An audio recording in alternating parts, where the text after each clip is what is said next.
latar belakang saya adalah cucu atau anak juga dari petani. Itulah yang menjadikan saya senang di pertanian. Jadi waktu dari muda saya udah nggak berpikir akan jadi pegawai apa, akan jadi pegawai swasta atau jadi pegawai negeri juga, tidak juga.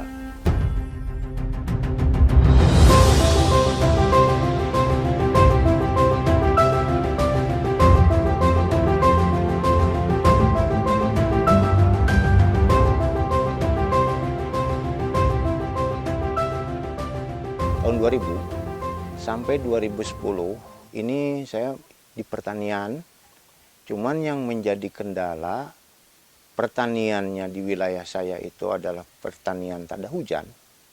Jadi cuma mengandalkan hujan, tapi yang sebelah ada yang semi, jadi nggak teririgasinya terorganisir gitu, hanya ada air dan ketika ada air mereka baru bisa mengairi sawah.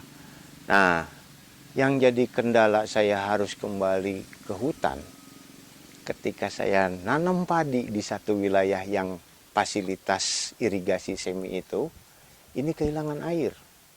Apalagi yang di tanda hujan. Sedangkan solokan ada, airnya nggak ada, ini sebenarnya kendalanya di mana sih gitu. Dan karakter itulah yang selalu muncul di pertanian.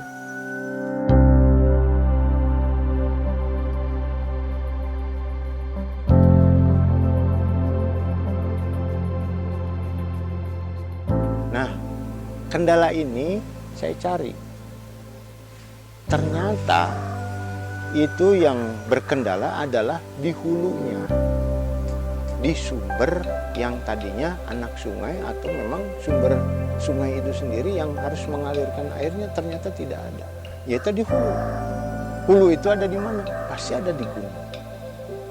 Nah, saya larilah ke sana untuk memperbaiki lahan-lahan di daerah area hulu-hulu mata air ini, ya saya coba untuk menghijaukan.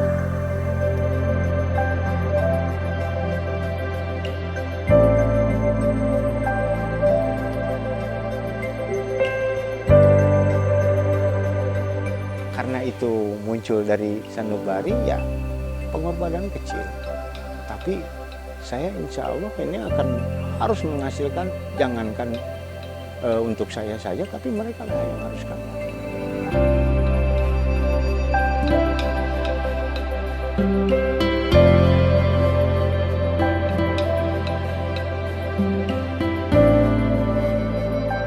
Pemupukan ketika itu tanaman pertanian di hilir atau di bawah, ini karena sudah disebut kebiasaan, entah kebiasaan dari mana, jadi lebih banyak mereka pakai dana untuk mengeluarkan biaya pupuk.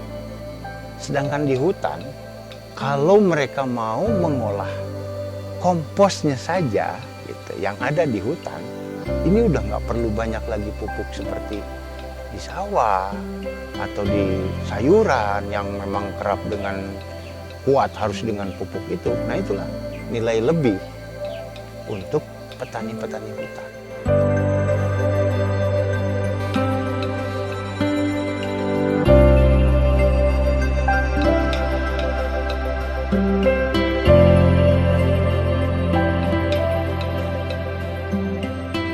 Di bawah 700 mdpl ya, 700 meter dari permukaan laut, ini kebanyakan lahan agak kritis. Dan memang kritisnya karena penanaman pohon itu semua acuannya adalah ekonomis. Mereka tanam, sekian tahun mereka tebang. Hutannya cuman selama pohon itu ada. Beres pohon itu ditebang, kembali lagi jadi kebun. Ya kan sebutnya. Sebab apa? Baru nanam baru lagi. Kalau di hutan rakyat nih, jangan terlalu banyak pohon kayu untuk bahan. Tapi tolong pohon yang bisa menghasilkan buah atau yang bisa dipanen selain kayunya. Buahnya, kulitnya. Hutan rakyat akan lebih baik dan lebih menghijau dibandingkan keadaan sekarang.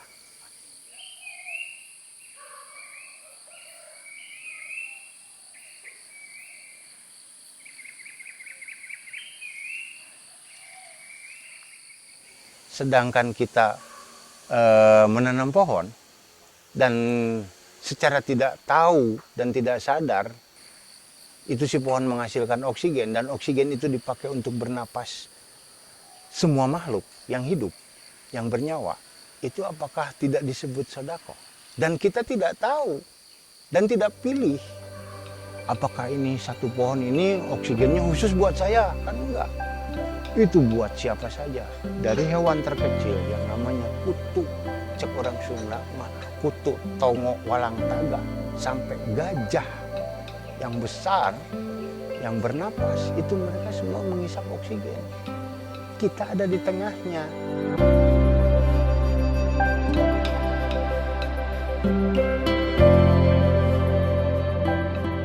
Yang saya tahu nilai harga oksigen per liter itu 25.000. Nitrogen itu paling murah taruhlah 10.000 per liter. Sedangkan kita butuh napas. Bernapas, oksigen itu butuh berapa liter sehari dan nitrogen berapa liter, belum yang lain dan yang lain. Nominalnya tidak kelihatan tapi nilainya tetap ada.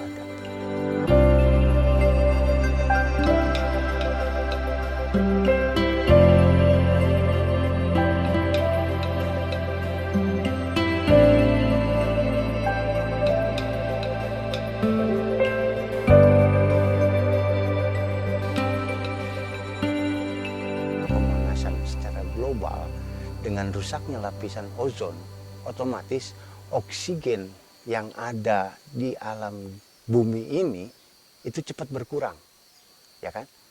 Ketika cepat berkurang kita harus bertindak apa, kan gitu. Nah, di Indonesia ini sangat dibutuhkan untuk penghijauan atau dibutuhkan penanaman-penanaman ini. Sebab pohon di Indonesia tidak pernah mati atau tidak pernah putus daunnya selama sepanjang tahun. Ketika dunia juga penting ke Indonesia, ada perlunya ke Indonesia ketika menghasilkan oksigennya sepanjang hari dan sepanjang tahun. Sedangkan di negara lain ada 4 bulan atau 3 bulan musim gugur, 3 bulan musim salju.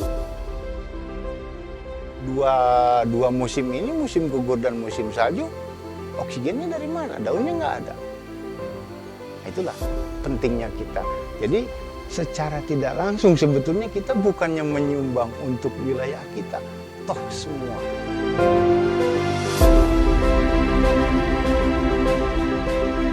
Itulah yang disebut Indonesia adalah paru-paru dunia.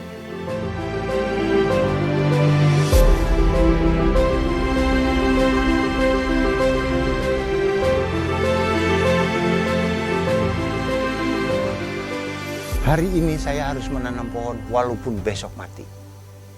Walaupun besok kiamat, hari ini tetap saya harus menanam pohon.